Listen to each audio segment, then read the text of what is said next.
Hey, hey, hey! It is day 5 of your commitment to ground yourself. Today, we're escalating this connection to the earth. We've been connecting to the earth for a few days now through different actual physical connections. It is time to ramp it up. And how are we going to do that? Adding in movement. But I'm not talking about exercise routines or the type of dancing or movement that you might be used to seeing.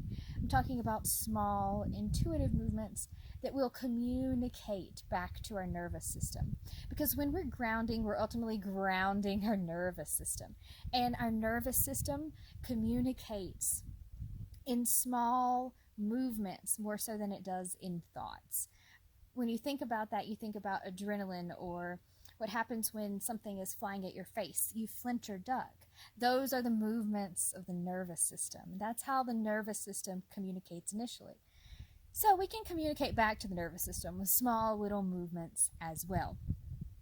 And I want you to integrate these movements into your grounding practice. Now, you can do this standing up with your feet, your bare feet on the ground, or you can do it sitting like I am. I'm going to show you some variations of both. Try them out, see what feels better for you. Oftentimes we intuitively will move in a specific way when we set that intention, and I encourage you to allow that movement to flow out of you. Whatever you intuitively feel is the right movement to get this going is probably the right movement to get this going.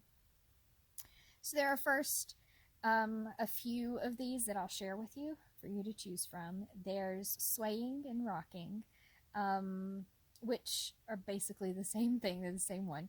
And so that's front or back. You can sway front or back, or you can sway and rock side to side. And this is integrating movement. Again, you can do this seated or standing. Another way is bouncing.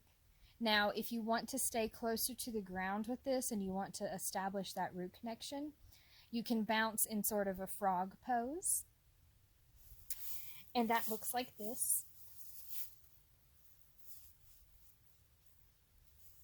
You can bounce in a frog pose. This gets both your feet and your hands on the ground. But this root connection is still here because it's really close down to the earth. That is one of the ways to bounce. You can also bounce standing up,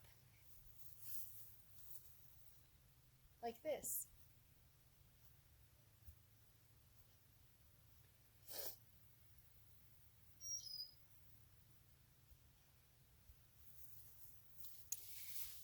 That way of bouncing drives your heels into the ground, and it keeps the balls of your feet on the ground.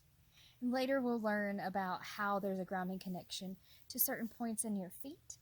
But that type of bouncing, picking up your heels and driving them back into the ground, that type of bouncing is going to be more grounding than jumping up and down would be. And so I recommend swaying or rocking or adding in that bouncing. Those are some really great ways to integrate movement.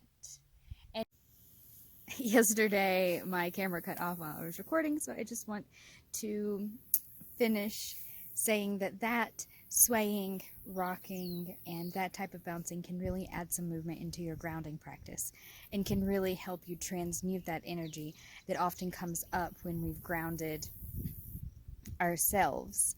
And so today and tomorrow, try to integrate some of these small movements into your grounding practice while you're standing or sitting on the ground. And I'll be back soon with another grounding practice in this round of new moon commitments.